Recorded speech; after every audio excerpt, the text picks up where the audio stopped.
বন্ধু প্রকল্পে যারা 2 একর জমি আছে 10,000 টাকা করে পান, আর যাদের জমি নেই কিন্তু ভাগ চাষি বা আছে অল্প জমি 2 কাঠা 3 কাঠা, তারাও কিন্তু 4,000 টাকা। তা হলো এই মুহূর্তে খবর, রাজ্যে কৃষক বন্ধু প্রকল্পে ফের গতি।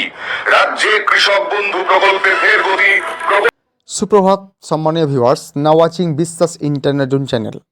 আপনারা এখন শুনতে পেলেন পশ্চিমবঙ্গের মাননীয় মুখ্যমন্ত্রী কৃষক বন্ধু প্রকল্পে যে নতুন আপডেট দিয়েছে, সেই আপডেটটি আমি আপনার কাছে এই ভিডিওর মাধ্যমে সম্পূর্ণটাই বলবো এবং দেখাবো। আপডেটে কী বুঝে দেখুন, ভারতবর্ষ একটি কৃষিপ্রধান দেশ এবং এই দেশের কৃষকদের উন্নতির জন্য বিভিন্ন সময়ে কেন্দ্রীয় এবং রাজ্য সরকার থেকে নানান রকমের প্রকল্প আনা হয়। এই ধারাবাহিকতায় পশ্চিমবঙ্গ সরকারের কৃষক বন্ধু প্রকল্পটি একটি উল্লেখযোগ্য উদ্যোগ। সম্প্রতি পশ্চিমবঙ্গ মুখ্যমন্ত্রী মমতা বন্দ্যোপাধ্যায় এই প্রকল্প নতুন ঘোষণা করেছেন, যা রাজ্যের কৃষকদের জন্য আশীর্বাদ স্বরূপ।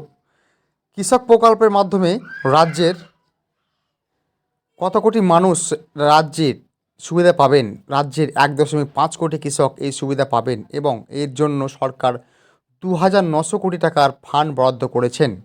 ইতিমধ্যে অনেক কৃষক এই প্রকল্পের অধীনে টাকা পেয়েছেন এবং বাকিদের অ্যাকাউন্টে শীঘ্রই টাকা জমা হবে। মুখ্যমন্ত্রী মমতা বন্দ্যোপাধ্যায় টুইট করে জানিয়েছেন, 2019 সালের পর থেকে আজ পর্যন্ত কৃষক বন্ধু প্রকল্পের মাধ্যমে রাজ্যের কৃষকদের মোট 18,235 কোটি টাকা প্রদান করা হয়েছে।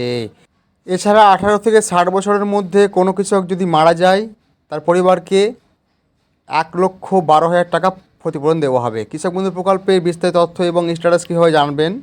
এবার যারা আপনারা নতুন কৃষক বন্ধু প্রকল্পে আবেদন করেছেন, যারা এখনও টাকা পাননি, তারা কিভাবে স্ট্যাটাস চেক করবেন? আপনি আপনার গ্রামে অথবা আপনার পাড়াতে যে কোনো একটা সিএস সেন্টারে যাবেন। যাওয়ার পরে ওখানে আপনার অ্যাকাউন্ট নম্বর থেকে শুরু করে Aadhaar number, mobile number, voter card ID number, ঠিক আছে, সমস্তগুলো নিয়ে যেয়ে আপনি ওখানে আপনার স্ট্যাটাসটি অবশ্যই চেক করে আসুন। যদি সাকসেসফুল হয়ে যায় তাহলে বুঝবেন যে আপনার কৃষক বন্ধু আইডিটি চালু হয়ে গেছে। সম্মানীয় ভিউয়ার্স, ভিডিওটি তোমাদের কেমন লেগেছে? যদি ভালো লাগে অবশ্যই লাইক করবে এবং তোমাদের মতামতটি কমেন্ট করে জানাবে। চ্যানেল নতুন হলে চ্যানেলটি সাবস্ক্রাইব করবে, পাশে থাকবে। আমি আবার তোমাদের জন্য নতুন একটা ভিডিও নিয়ে উপস্থিত হব। সবাই ভালো থাকবে, ধন্যবাদ।